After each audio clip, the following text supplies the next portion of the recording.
Que el Señor les bendiga, mis queridos hermanos y amigos que nos sintonizan una vez más.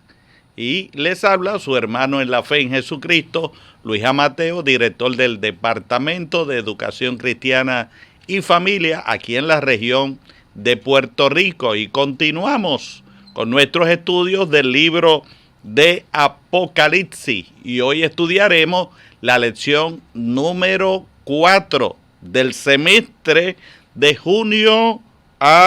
enero a junio del 2022. Y estoy usando la guía del maestro en la página 33 a la 41 y el título de la lección es El Anticristo, el falso profeta y la marca de la bestia.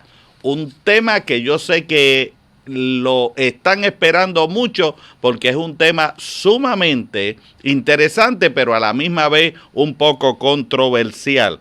Estaremos estudiando las lecturas bíblicas en el capítulo 13, versos 1 al 18, con la siguiente verdad o afirmación fundamental. Aunque el espíritu del anticristo ya está en funciones en el mundo, habrá de aparecer un anticristo real que gobernará la tierra durante la denominada Gran Tribulación. Hoy estaremos estudiando el capítulo número 13.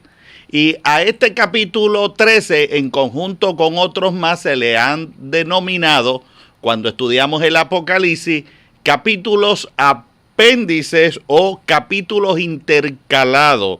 El propósito de esta serie de capítulos, denominados de esa manera, es para dar detalles sobre algunos asuntos importantes y que se quiere abundar más sobre lo mismo.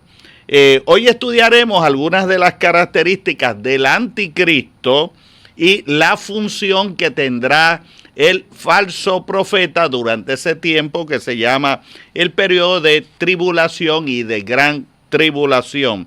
Y expondremos algunas ideas un poco interesantes sobre el famoso número de la bestia, el 666. Por lo tanto, vamos a la primera parte de nuestro estudio denominado de esta manera, la primera bestia que sube del mar. Y aquí vamos a estar describiendo esta bestia y estaremos analizando del capítulo 13 los primeros 5 versículos, del 1 al 5.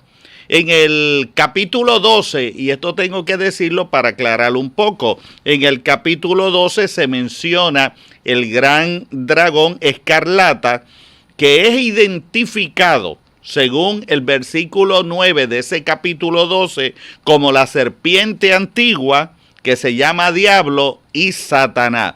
Si algo bueno tiene Apocalipsis es que en muchas ocasiones se autointerpreta, o sea, da una expresión en un lugar y luego nos aclara con detalle lo que significa. Y este dragón escarlata, según el relato bíblico, fue lanzado del cielo. Y al saber que le queda poco tiempo, entendiendo durante este periodo los 7 años, trata de hacer el mayor daño posible por medio de 2 personajes, que aquí Juan lo describe como la bestia que sube del mar y la bestia que sube de la tierra. Este lenguaje de bestia es simbólico porque lo que quiere describir es un personaje siniestro y que hace daño. Nosotros vamos a estar identificando quién es el anticristo, quién es el falso profeta, estos 2 personajes que son las figuras centrales del capítulo número 13. En el versículo 1 del capítulo 13, Juan, como vidente, observa una bestia que sube del mar. aquí se dan varias interpretaciones y una de las dificultades que tiene el Apocalipsis es las 4 escuelas de interpretación que sostiene él mismo, y muchos biblistas, teólogos, comentaristas se expresan de distintas maneras. Posiblemente usted escuchará un comentario sobre un término o sobre alguna expresión y contradecirá otro comentario que dijo otro. Pero en el caso mío particular, yo interpreto que esta bestia que sube del mar, como dice aquí, pues está haciendo referencia al Imperio Romano, que tenía una poderosa flota marina. Así que muchas veces trataré de interpretar desde el punto de vista de carácter histórico y otras veces desde el punto de vista simbólico. Pero tenemos que tener pendiente una cosa: Apocalipsis en ocasiones se autointerpreta. Y vamos a estudiar algunos versículos que interpretan esta expresión: vi subir del mar una bestia. En Isaías 17, del 12 al 13, y en el 57, 20 expresa: multitud de muchos pueblos que harán ruido como el estruendo del mar. Y en el 57, 20 dice: pero los impíos como el mar en tempestad. Y en Apocalipsis 17, 50 dice: las aguas que has visto son pueblos, muchedumbres, naciones y lenguas. Por lo tanto, algunos interpretan que este mar lo que significa es un grupo grande de personas o una especie de tumulto. Y aunque cualquier historiador podría interpretar esto, que se refiere a pueblos conquistadores, muchas veces, como dije anteriormente, hace referencia al Imperio Romano, porque cuando usted estudia la geografía de Italia, donde está Roma, entra, es un territorio que entra al mar. Así que eso es un dato interesante. También es algo profético que hace referencia a los últimos tiempos y al dictador mundial conocido como el anticristo. Ahí le llama bestia que sube del mar, y muchos lo que están declarando, interpretando es: el anticristo surgirá a raíz de los tumultos, las multitudes y la necesidad de muchos pueblos que están en luchas sociales. Así que el anticristo surgirá del caos social, de la anarquía, de los tumultos políticos de los últimos días. Y eso es un hecho profético.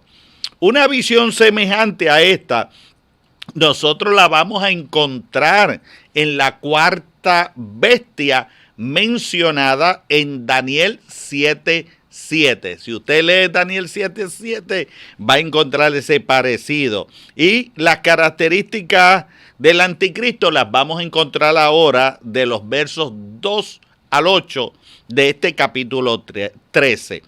Vamos al versículo 1. Menciona que tenía 7 cabezas. El Imperio Romano tuvo, y esto es, vuelvo y repito, una interpretación histórica. El Imperio Romano tuvo 7 emperadores. ¿Quiénes fueron ellos? Bueno, se los voy a mencionar rápido: Tiberio, Calígula, Claudio, Nerón, Vespasiano, Tito y Domiciano. Y también hay algunos comentaristas que dicen que estas 7 cabezas pudieran hacer referencia a las 7 colinas sobre las que está fundada la ciudad de Roma. Los 10 cuernos con las 10 diademas simbolizan la fuerza y el poder que tendrá este personaje. Y los nombres blasfemos en las 7 cabezas eran los títulos, escuche bien, los títulos de arrogancia, de atributos divinos que los emperadores se atribuían. Muchos de ellos se autodenominaban hasta Dios. Pero veamos estos 7 títulos. Augustus, y estoy tratando de pronunciarlo en latín según lo escribían ellos. Augustus, Divus, que significa divino, Deus, que es Dios, Filius Dei, que es hijo de Dios, Dominus, que es Señor, Salvator, que es Salvador, y Benefactor, que en español también se dice benefactor. Esos eran atributos divinos que los emperadores se atribuían. Juan ve que esta bestia la puede comparar con un leopardo, con un oso y con un león, simbolizando con esto los diferentes imperios que históricamente existieron. ¿Cuáles eran estos imperios? Grecia, Medo-Persa y Babilonia. Así que en Apocalipsis hay muchos elementos de carácter histórico y hay elementos de carácter simbólico, y los vamos atendiendo poco a poco. En el versículo 2, o sea, la segunda parte del 2, el dragón, que lo hemos identificado como el diablo, le da un poder sobrenatural a esta bestia que sube del mar. Y en el versículo 3 se menciona una cabeza herida de muerte, pero su herida, dice el texto, que herida mortal, se había sanado. Y aquí hay un dato histórico interesante. Dice que en la mitad del siglo I había una leyenda que se conocía como Nerón resucitado. La leyenda de Nerón resucitado, que decía que Nerón había muerto, pero que resucitaría con poder.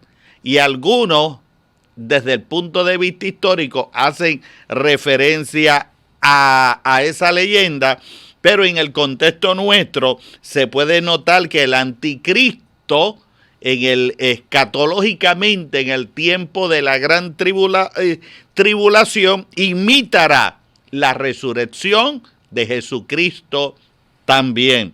El versículo 3 señala que al ser sanado la bestia, se maravilló toda la tierra en pos de la bestia. O sea, la intención era resucitar a esta bestia herida de muerte para impresionar, para ganar la atención. El versículo 4 indica que como consecuencia de este milagro de resucitación, adoraron al diablo y adoraron a la bestia. De la misma manera que nosotros los cristianos comprobamos que nuestra fe es genuina porque Cristo resucitó, también aquí tenemos este personaje, esta bestia, que también resucita supuestamente y acapara la atención mundial. En el versículo 5 nos especifica el tiempo de su manifestación, que dice que será durante 42 meses, y estos son 3 años y medio, que según la escatología son el periodo de la tribulación, y luego le siguen 3 años y medio más, que se denomina el periodo de la gran tribulación. Un detalle interesante es que Dios le permitió este tiempo de actividad, ya que el versículo 5 dice, se le dio autoridad para actuar. Así que muchas veces Dios permite las cosas. No es que el diablo toma la iniciativa, es que Dios se lo permite dentro de los planes divinos. La letra B de esta primera parte nos habla de las acciones de esta primera bestia. ¿Qué hacía ella? Y los versos 5 al 10 son un resumen de los acontecimientos durante el tiempo de la tribulación. El verso 6 nos habla de las 3 blasfemias de esta bestia contra Dios. Dice que blasfemó de su nombre, que blasfemó de su tabernáculo y que blasfemó de los que moran en el cielo. El anticristo maldecirá toda la gloria de Dios, según lo especifica en segunda de Tesalonicenses 2, del 3 al 4. Y en el verso 7, la primera parte, dice que se le permite hacer guerra contra los santos y vencerlo. ¿Qué significa esto? Bueno, que se les permite perseguir a los santos, que en ese momento son creyentes en Jesucristo, que aceptaron el plan de salvación, y cuando dice vencerlo es que se le permite que los mate. Y la segunda parte del versículo 7 significa autoridad mundial, porque dice que se le dio poder sobre toda tribu, lengua, pueblo y nación. Así que el anticristo va a ser un personaje que va a ser el dictador mundial. Dios se lo permite como parte de los juicios divinos sobre la faz de la tierra.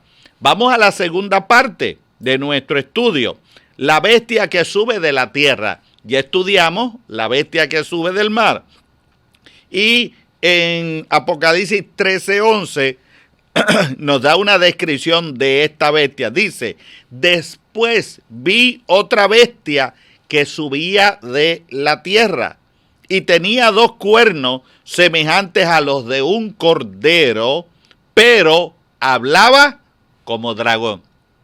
Esto es una especie de bestia o de ser que tiene una apariencia. Fíjese, vamos a analizarlo poco a poco. Tenía 3 características en este versículo 1. Sube de la tierra. Desde el punto de vista geográfico, viene de una región que se llama el Oriente, que esto es en Asia Menor. En el original, en el idioma original, esta expresión sube de la tierra es traducido sube del mundo subterráneo. Eso dice en el idioma original. Y esto implica, cuando se habla de mundo subterráneo, implica de las regiones demoníacas. Tiene 2 cuernos semejantes al cordero. El cuerno era símbolo de autoridad y cuando dice que son 2, entonces está implicando que tiene mucha autoridad. Por ser semejante al cordero, tiene lo que se llama apariencia de piedad. Piedad es, aparenta ser bueno. Y siempre el diablo, esa es su estrategia, aparenta ser bueno, pero veamos lo interesante. Pero al hablar es como dragón. Lo que tiene este personaje es una doble personalidad. Una apariencia para engañar, pero su naturaleza interna es demoníaca. Aparenta cordero, pero es un demonio en su interior.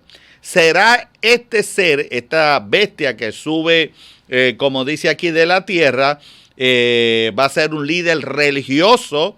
Se le denomina como el falso profeta, que él es el que promueve el culto y la adoración de la primera bestia, que lo hemos identificado como el anticristo. Fíjense qué interesante que el diablo ha preparado lo que se llama una trinidad diabólica. Está el diablo, está el anticristo y está el falso profeta. Así que de la misma manera que tenemos el Padre, el Hijo y el Espíritu Santo, también el diablo tiene su trinidad.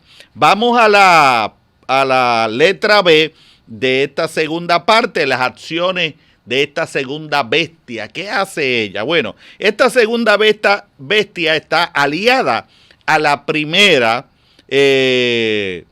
y lo que esta aliación o esta unión a ella la podemos llamar autoridad delegada. Así lo declara el versículo 12, la primera parte. Dice, y ejerce toda la autoridad de la primera bestia en presencia de ella.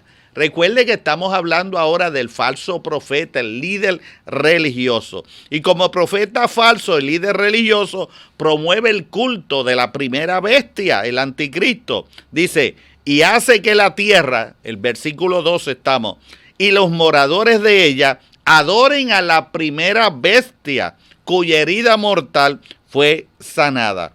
Este falso profeta lo que hace es promover un culto mundial, un culto universal, ya que dice que la tierra y los moradores le adoren. Fíjese que en 1 Timoteo 4:1 dice, pero el Espíritu dice claramente que en los postreros tiempos algunos apostatarán de la fe, escuchando a espíritus engañadores y a doctrina de demonios. Y esto es para los postreros tiempos. O sea, se van a levantar líderes religiosos con espíritus demoníacos. En este caso, el falso profeta. Este falso profeta hará grandes señales y milagros espectaculares. Fíjese lo que va a hacer. En el primer milagro demoníaco aparece en el capítulo 3, que fue lo que mencionamos anteriormente, que fue que la herida mortal fue sanada y se maravilló todas las personas. Pero ahora en el versículo 13 dice que hace descender fuego del cielo a la tierra.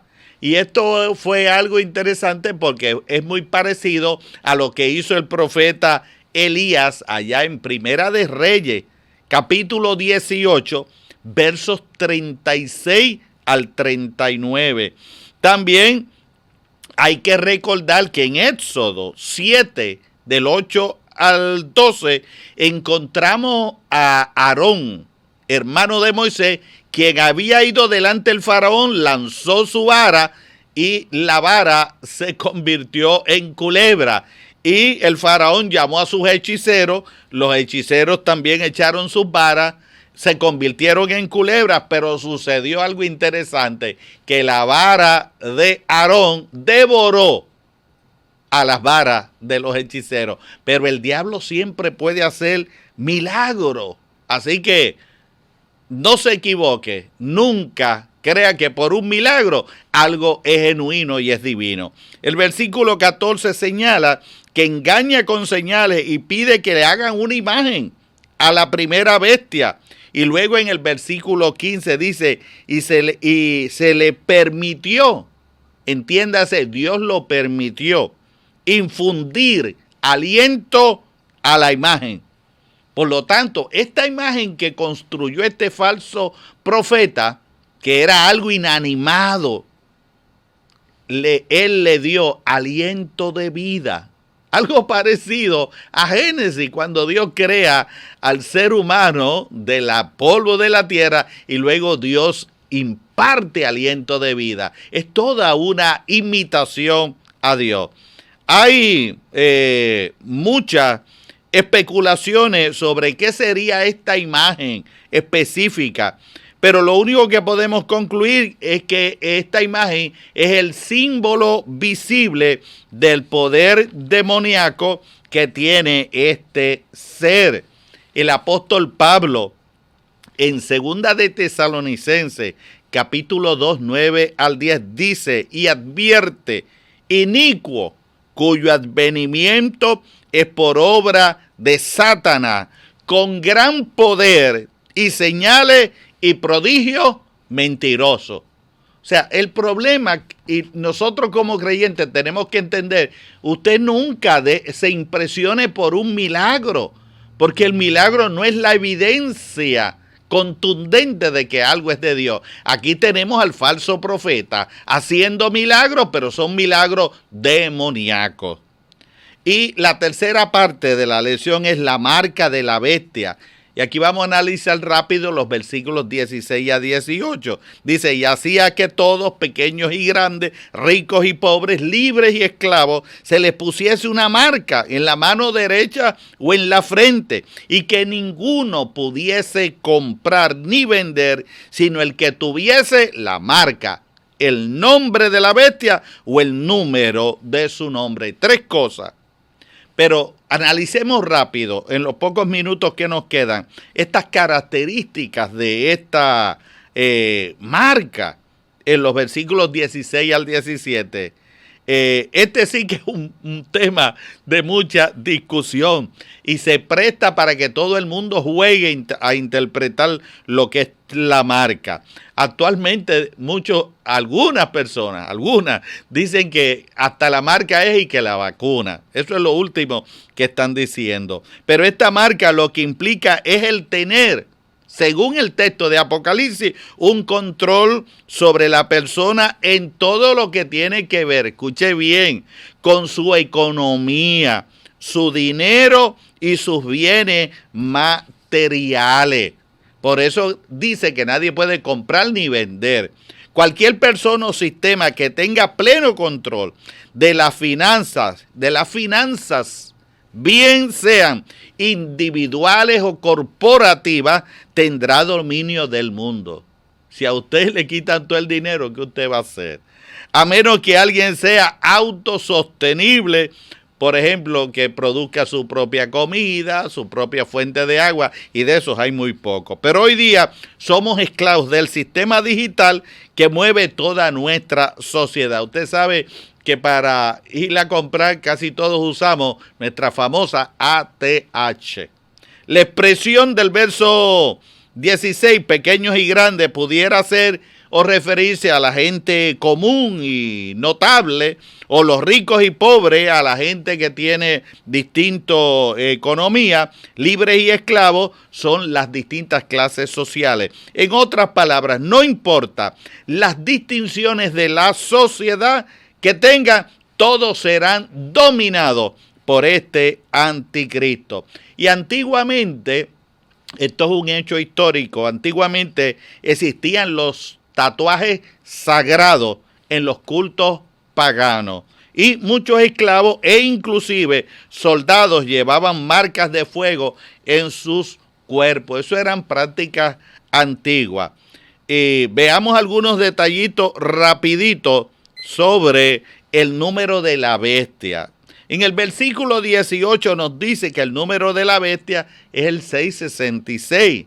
Las interpretaciones sobre este número son infinitas. Yo solamente le voy a dar 2 breves ejemplos. Muchos se empeñan en aplicarlo a su enemigo más cercano. Algunos afirmaban que era el Papa de Roma, otros decían que era Napoleón, otros que Martín Lutero, otros que Nerón y otros tantos más.